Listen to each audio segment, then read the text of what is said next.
São como veias serpentes os rios que trançam o. Olá, tudo bem, pessoal? Aqui, professor Marcos Melo, para a gente falar de música e história. Hoje eu escolhi o tema do meio ambiente.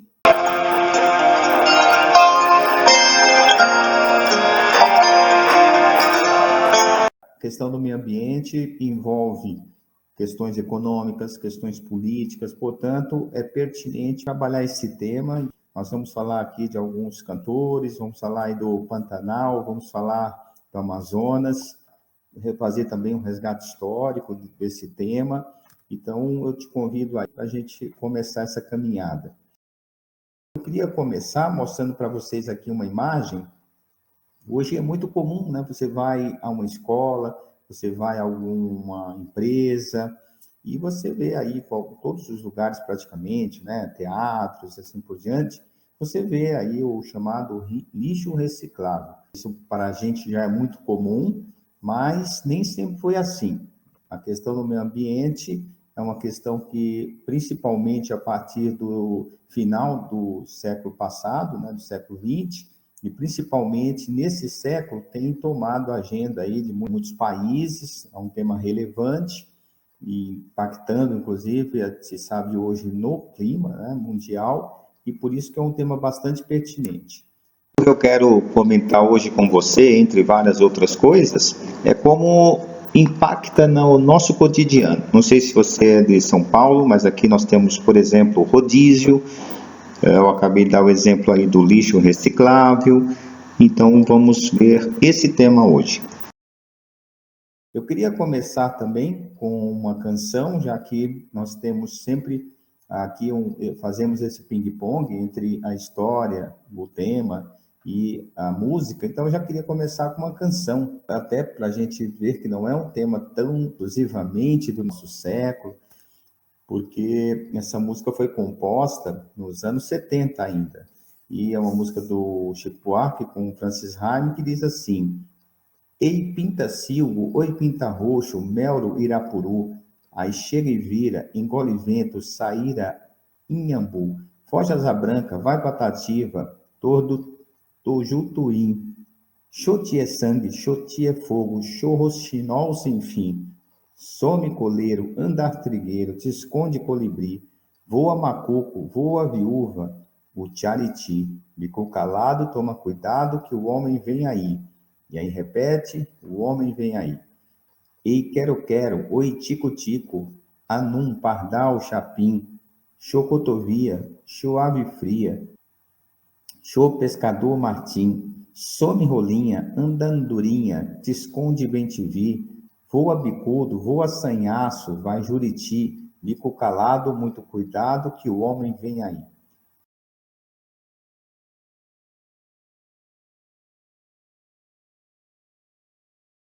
Pessoal, não sei se você me segue aí nas redes sociais. Eu, infelizmente, não coloco a música. Seria muito mais prazeroso, né, ouvir a canção, com a música, no caso, né? Mas, por direitos autorais, acaba caindo. Inclusive, esse vídeo ele não é monetizado, mas é assim que acontece. Eu não posso, infelizmente, colocar a música, mas eu vou deixar sempre a descrição, vou deixar um link para você na sequência do vídeo, se quiser ouvir já, eu recomendo, porque são canções belíssimas, e se é que você já não conhece, você vai enriquecer também o seu conhecimento, tanto de história quanto da música, como eu sempre falo aqui. Vocês viram a canção, como sempre, né, genial, Chico Buarque, dispensa comentários, a música inteirinha só em cima dos nomes dos pássaros, e ele vai construindo essa sonoridade tão interessante e fazendo uma denúncia, né? Toma cuidado que o homem vem aí. Então, eu escolhi essa canção para começar o nosso bate-papo aqui, e eu selecionei mais algumas outras canções, e no decorrer da aula nós vamos colocando aí na medida que o assunto for pertinente.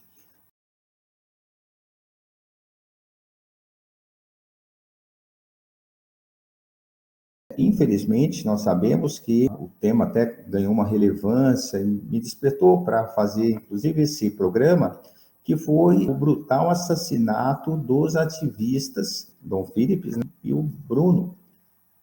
Foram não só mortos, como esquartejados e queimados. Quer dizer, uma coisa, gente, que deixa a gente estarrecido. Mas falar para vocês que é uma luta bem antiga. Por exemplo, desde os anos 80, a gente já se deparava com esses crimes bárbaros. Um deles foi do Chico Mendes, que recebeu prêmios internacionais e foi também barbaramente assassinado. E, inclusive, o ministro, né, do atual governo, já saiu também, quando ele foi entrevistado, logo nas primeiras falas dele, um jornalista citou o Chico Mendes e ele perguntou quem é Chico Mendes. Quer dizer, óbvio que ele sabia. Ele fez isso de provocação, então já mostrou que aqui veio, né? Quer dizer, hoje, óbvio que essa situação existe há muitos anos. Eu acabei de citar aí o caso do Chico Mendes, foi 88. Ninguém quer dizer que vai acabar se o governo tiver tomar providência, vai acabar. Não é, infelizmente, assim. Mas, quando vem um ministro e fala isso sobre o Chico Mendes, abre uma perigosa situação, porque quem já está predisposto a fazer uma ação contra esses ativistas já se sente mais à vontade de fazer. Essa é a nossa grande preocupação. Eu tinha um professor, há muitos anos atrás, um professor de química, ele costumava fazer uma palestra e ele terminava com essa imagem, né? Ele falava assim, olha, nós só temos essa casa, pelo menos por enquanto, e vai demorar muito para ter outra, se é que vai ter. Então, nós temos que cuidar dela. Por isso, quando nós falamos de Chico Mendes, quando nós falamos de Dom Philippe, quando nós falamos do Bruno, nós estamos falando de um assunto que nos diz respeito. Por quê? O que aconteceu? Inclusive, vamos ver isso na sequência aqui da nossa conversa. Infelizmente, os seres humanos são mais ou menos assim. Quando ele não tem aquela problemática muito assim próxima dele, muito evidente, ele acha que ele não tem nada a ver com isso. Eu vou dar um exemplo para vocês. Uma das aulas, isso já há alguns anos, inclusive, um aluno disse o seguinte, mas, professor, eu acho que não tem nada a ver ficar defendendo o índio e não sei o quê. Bom, aí óbvio que eu não falei tudo, né, que eu gostaria de falar, mas assim, primeira coisa, poderia começar dizendo para ele que ele perdeu aulas de biologia também, não só de história, não é? Porque todos nós sabemos, lá nos primeiros anos da nossa vida escolar, que existe aquela famosa cadeia alimentar. E quando você interfere, você tira alguém dessa cadeia alimentar, você vai comprometendo todos os outros processos, todos os ecossistemas e assim por diante, não é? Eu nem sei se esses termos são corretos aqui, eu estou puxando aqui da memória do que eu lembro de biologia. Você talvez saiba mais até do que eu aí dos termos corretos, mas a ideia é essa. Então, como eu estava dizendo, primeiro que existe essa relação, que nós que estamos na cidade, infelizmente, perdemos essa noção. Nós achamos que o que acontece na Amazônia, o que acontece em outra região, não vai nos afetar. E é justamente por isso que eu estou trazendo esse tema para hoje, porque parece que não é bem assim, não é? Se o mundo inteiro está preocupado, se o mundo inteiro está pesquisando sobre o assunto, apontando com dados consistentes sobre a questão até do clima, né, da mudança climática, então é porque o assunto é relevante. Vocês viram que passou aqui, né, um membro aqui do ecossistema. Mas, pessoal, voltando aqui, falando sério, na verdade, estamos falando sério aí desde o começo. Então, nós estamos percebendo que é um tema que diz respeito a gente, sim.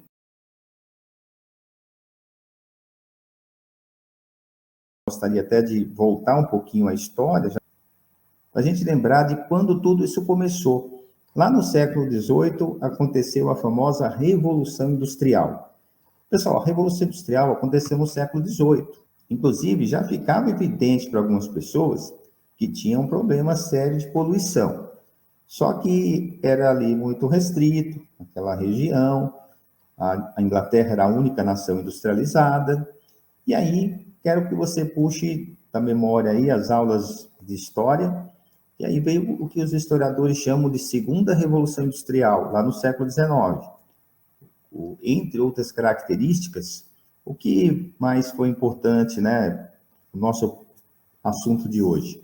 A industrialização para outros países. Então, vários países europeus se industrializaram, os Estados Unidos, o Japão, já mostrando que se tornava, então, no caso da industrialização, um fenômeno mundial. Na América, na Europa, né, outros países europeus se industrializaram e o Japão, incluindo, então, a Ásia nesse universo aí, né?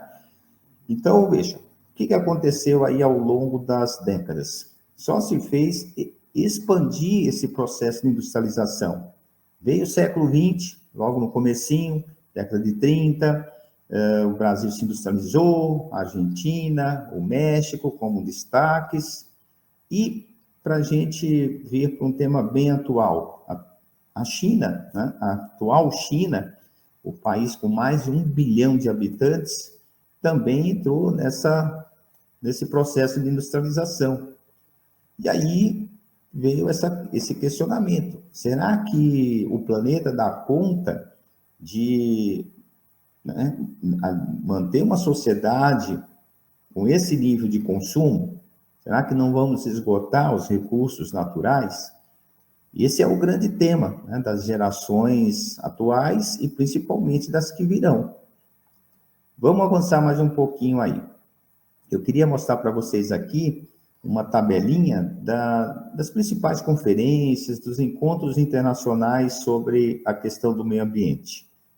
Veja que, como eu estava dizendo para você, foi bem no finalzinho do século XX que essa preocupação começou a se acentuar. Então, 72 foi a primeira conferência na Suécia, em Estocolmo. Inclusive, deixei aí para você anotar, se tiver interesse, o dia 5 de junho, então, ficou sendo o Dia Mundial do Meio Ambiente, porque foi nesse dia que foi realizada essa primeira conferência internacional. Depois, em 79, em Genebra, essa é considerada a primeira sobre o clima, que aí tem uma diferença. A questão, pelo menos inicial, era de que nós tínhamos um problema, como eu tinha mencionado, da poluição. Só que aí houve um desdobramento, se percebeu ao longo das décadas, com essa intensificação dessa industrialização, que estava havendo, então, uma alteração no clima. E, a partir daí, essa preocupação. Aí, pessoal, nós temos também que fazer uma outra paradinha aqui, porque existe também uma corrente que vai querer alegar que isso é alarmismo, que isso é uma conspiração internacional, né?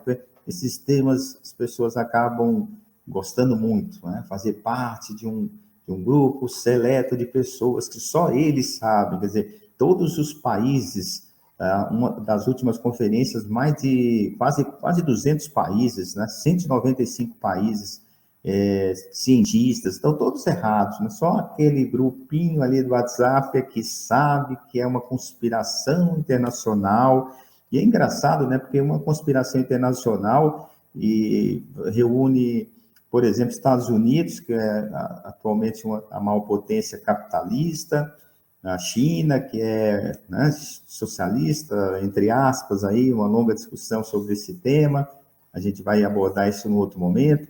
Enfim, então, como que você vai pensar que quase que a totalidade dos países, como eu disse, 195 países, eles não estão brincando, né, é uma questão séria. Mas vamos voltar aqui à nossa relaçãozinha, olha, 92, no Rio de Janeiro, 175 países, foi, até então, houve, né, um grande impacto, porque reuniu realmente um número muito grande de países.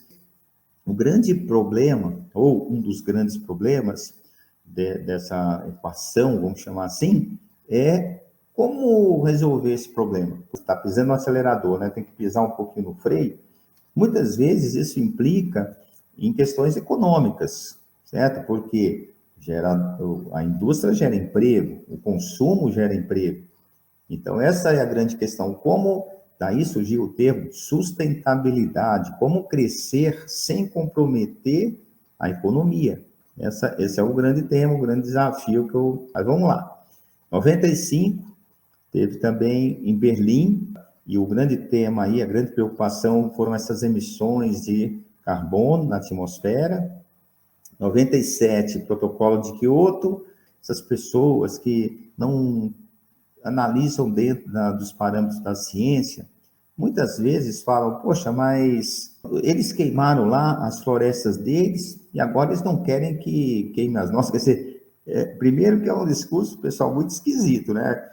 Vamos lá, supor que a gente está dentro de um barco, alguém fez um furo no barco, e aí você fala assim, ele fez um furo no barco, por que eu não posso fazer também? Quer dizer, quer afundar mais rápido ainda o barco com todo mundo dentro, né? Como eu disse, a gente só tem um planeta.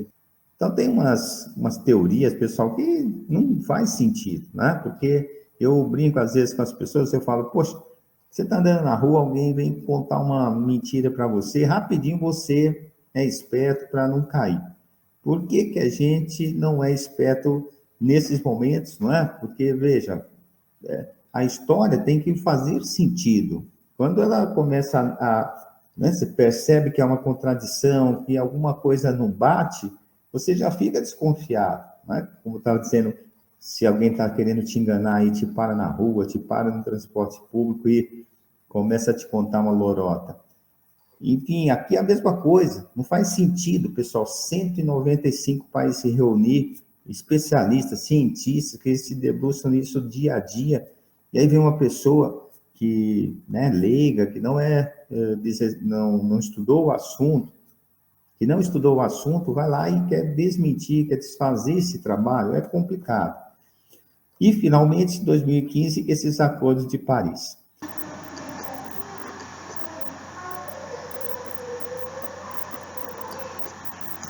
Uma dessas canções que hoje nós vamos analisar, que aborda esse tema do meio ambiente, é uma obra do Marcos Viana. Se você perguntar para alguém assim na rua, tal, fazer uma enquetezinha, se sabe quem é Marcos Viana, é pouco provável que você ouça, não, eu conheço, é fulano, fez isso, fez aquilo. Mas Marcos Viana fez muita coisa, principalmente para novelas e para filmes. Não sei se você assistiu, quem está aqui geralmente gosta de história. O Marcos Viana fez, por exemplo, trabalhou na trilha sonora do filme Olga, que é a mulher do Luiz Carlos Prestes, que fez, por exemplo, Clone, uma novela, que, se não me falha a memória, recentemente foi aí reprisada, né? Ele trabalhou na novela Chica da Silva, mas como ele tinha essa formação mais erudita, então ele não é muito conhecido do grande público, mas tem muito trabalho aí interessante.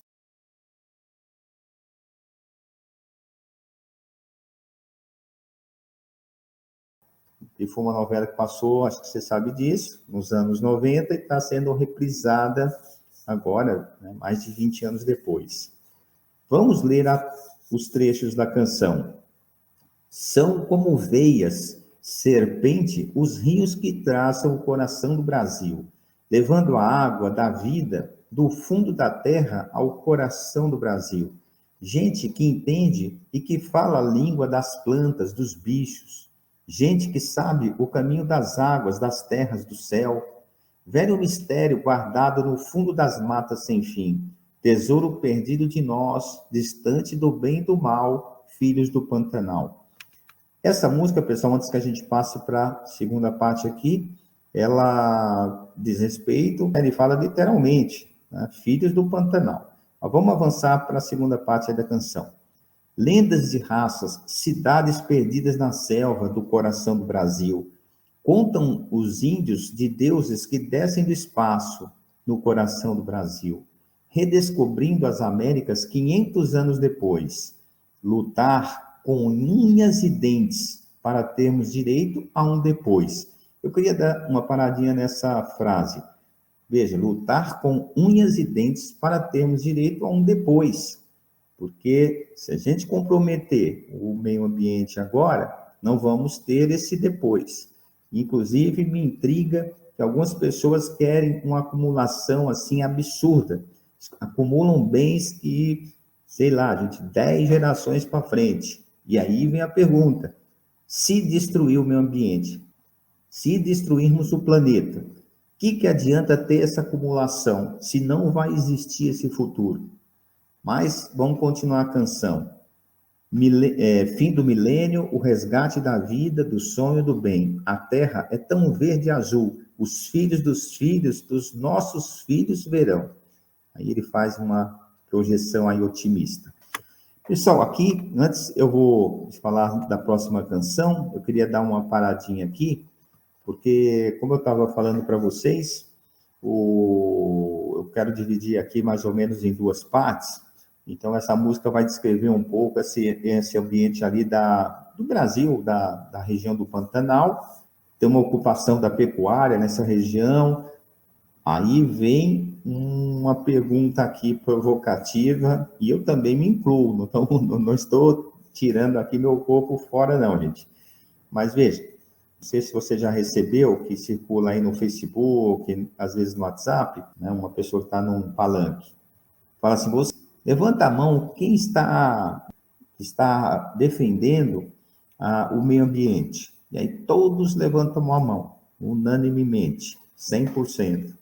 E aí no quadrinho seguinte tem assim, bom, você abre mão de alguma situação que você vive hoje, que você consome, que para que isso aconteça, e aí todo mundo baixa. Então, isso, né, essa reflexão que nós temos que fazer. Então, por exemplo, há uma condenação desse desmatamento para a pecuária. Agora, será que dá conta a pecuária, né, de alimentar as pessoas, se não for nesse processo? Esse é o grande questionamento. Mas vamos avançar. Pessoal, olha, essa canção eu acho bem interessante, e aqui são o compositor, que é o Jatobá, depois até um cartaz aí de um show que eles fizeram, para você conhecê-lo, e o Xangai. O Xangai é um pouco, né, mais conhecido que o Jatobá. O Jatobá não, nem tanto.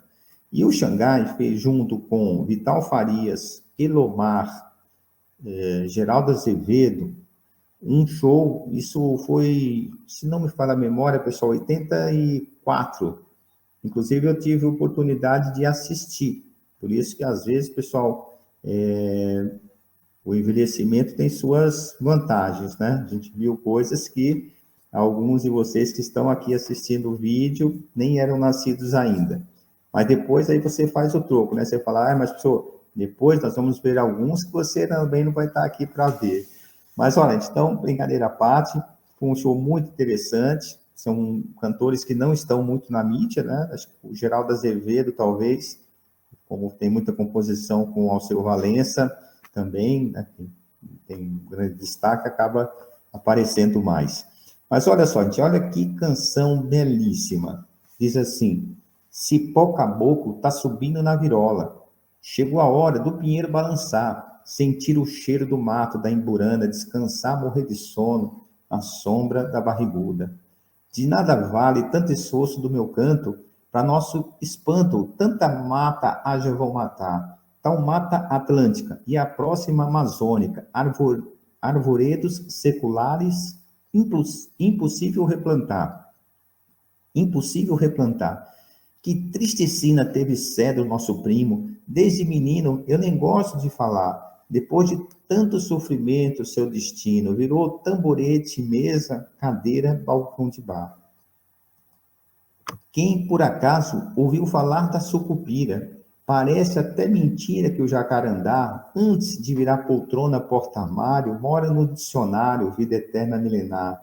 Quem hoje é vivo, corre perigo, e os inimigos do verde dá sombra ao ar que se respira. E a clorofila das matas virgens destruídas vão lembrar que quando chegar a hora, é certo que não demora, não chame Nossa Senhora, só quem pode nos salvar. Pessoal, aqui eu também queria fazer uma paradinha antes da gente finalizar a letra da canção. E quando chegar a hora, é certo que não demora, não chame Nossa Senhora, só quem pode nos salvar. Muitas vezes, um indivíduo ele não consegue ver todo o processo de destruição, né? Por exemplo, eu estava comentando com vocês, desde os anos 70 ali, principalmente a partir dos 80, nós já falávamos e estamos vendo, né? As canções estão ilustrando isso, uma preocupação com a preservação do meio ambiente. E muitos não vão ver esse processo, vamos dizer assim, porque é um processo muito lento, né? Do dia para a noite vai mudar totalmente o clima, é muito lento, né? Só que progressivo. E a grande questão é essa, se for irreversível, chegar um momento que for irreversível, porque, olha, a letra da canção fala arvoredos seculares, impossível replantar. Esse é o grande tema. Mas vamos continuar aqui para finalizar. Aqui, pessoal, comparando com a música do Chico Buarque, o Chico fez uma sonoridade muito interessante só usando o nome de pássaros. E aqui a mesma coisa, só que nome de árvores. Então, duas canções aí fantásticas. Vamos lá. Caviúna, Cerejeira, Baraúna, Imbuia, Pau d'Arco, Soba, Juazeiro e Jatobá. Gonçalo Alves, Paraíba, Itaúba, Louro Ipê, Paracaúba, Peroba, Massaranduba, Carvalho, Mogno, Canela, Imbuzeiro, Catuaba, Janaúba, Ararueira, Araribá, Pau-Ferro Angico, Amargoso, Gameleira, Andiroba, Copaíba, Pau-Brasil, Jiquitibá. Então, vocês vejam que ele vai trabalhando os nomes das árvores, como foi também na música do Chico Buarque, criando uma sonoridade muito interessante, não é? Veja, hoje eu selecionei essas 3 canções, Passaredo, do Chico Buarque, foi Pantanal, né? Sagrado Coração do Brasil, todo mundo chama de Pantanal, é do Marcos Viana, e a música do Jatobá, que chama-se Matança, e foi interpretada pelo Xangai. Vou deixar, como eu disse, os links aí para você ouvir as canções na sequência. E fica o convite para você aqui se inscrever no meu canal. Eu estou diariamente, às vezes bem curtinho, às vezes 2, 3 minutos, dando um recado. Nós passamos por todos os gêneros musicais. Noel Rosa, Carmen Miranda, passamos pela Bossa Nova, Luiz Gonzaga, época dos festivais, o rock nacional, enfim. Então, a nossa ideia é assim, não há preconceitos com nenhuma música. Nós queremos as canções que diz respeito ao cotidiano, aos assuntos mais relevantes da sociedade. Gosto de trabalhar bastante esse contexto histórico, porque é o contexto histórico que vai influenciando os artistas, como nós acabamos de ver. Se você tem o problema do meio ambiente, a degradação, isso vai estimular os poetas, os compositores a falar sobre o assunto. Se for político, vai ser assim. Então, essa é a nossa ideia, trazer essas canções, nada contra as canções românticas, mas aqui nós procuramos essas canções que vão tratar de problemas da sociedade, como nós acabamos de ver, meio ambiente, seja, por exemplo, um cerceamento da liberdade e assim por diante. A celebração, né? Não pode também, não são só canções. Então, pessoal, é isso. Eu quero te convidar, então, para que você se inscreva no meu canal. Não se esqueça de acionar o sininho, porque aí você vai receber, então, as notificações dos vídeos novos. E, como eu já antecipei, todos os dias tem novidade. Às vezes, 2, 3 minutinhos, mas eu sempre deixo um recadinho ali sobre alguma composição, sobre algum gênero musical. E quando tem um assunto de relevância, como foi esse caso dos assassinatos do Dom Phillips e do Bruno, a gente também se inspira para fazer os programas, legal? Eu te aguardo aí no meu canal para que a gente discuta outras canções e outros contextos históricos. Se você entrar lá, já tem, gente, acho que uns 600 vídeos lá, dá para você já começar, mas os novos são interessantes porque a gente também vai tentando melhorar tecnicamente, os nossos vídeos, né? Nós vamos tentando trazer novidades aí, legal? Então é isso, pessoal. Forte abraço aí e até a próxima.